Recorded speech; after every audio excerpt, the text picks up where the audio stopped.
Deputy Clare Daly, who I understand is sharing with Deputy Tommy Broughan. That's right, Ceann Corla, and I think when Deputy Broughan read the list of names of the tragedy on that appalling night, I think a real chill descended over the chamber here, and that's why we're here now. And I want to salute the efforts of Deputy Broughan for his ongoing work to get justice for the victims, for their families. A long battle by the community, often a bitter one, and a battle which we have to say has shone the light on the failure of the state over 36 years to get answers. And it's looking like tonight is going to be a continuation of that failure. And I just think that that's not good enough, because this community and these families have still not got the truth, and still not one person has been held accountable for what happened on that horrific night. And that's why we're here. We're here because the previous inquiries did not deliver that. Now, other deputies have explained very, very clearly that the Keane Tribunal actually not only didn't get justice, but served to blame the victims, served to be used. His own conclusion saying that there was no evidence of the fire being started deliberately, and then concluding that arson was being responsible. How could that be? And what did that achieve? I'll tell you what it achieved. It achieved for Mr. Eamon Butterly over €500,000 in compensation and a blaming of the victims of that horrific tragedy. The same Eamon Butterly, whose mismanagement and reckless policies were rightly pinpointed in the Coffey report in 2008, when he clearly pointed out that had the exits been unlocked and obstructed, those people could have exited in a safe time. In other words, almost 10 years ago, the Coffey report said that the fire should not have happened. And yet here we are, nobody has been held to account. And if you look at, we're talking 36 years here. I mean, 12 years ago, there was a fire in Buenos Aires where a couple of hundred young people died.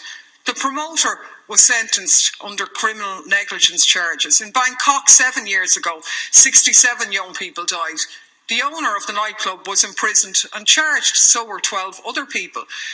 3 years ago, in Brazil, 200 people died in a tragic nightclub fire, and the owners were done for negligent homicide. 36 years ago in Ireland, we have a lot of evidence about criminal negligence, and nobody has been held to account.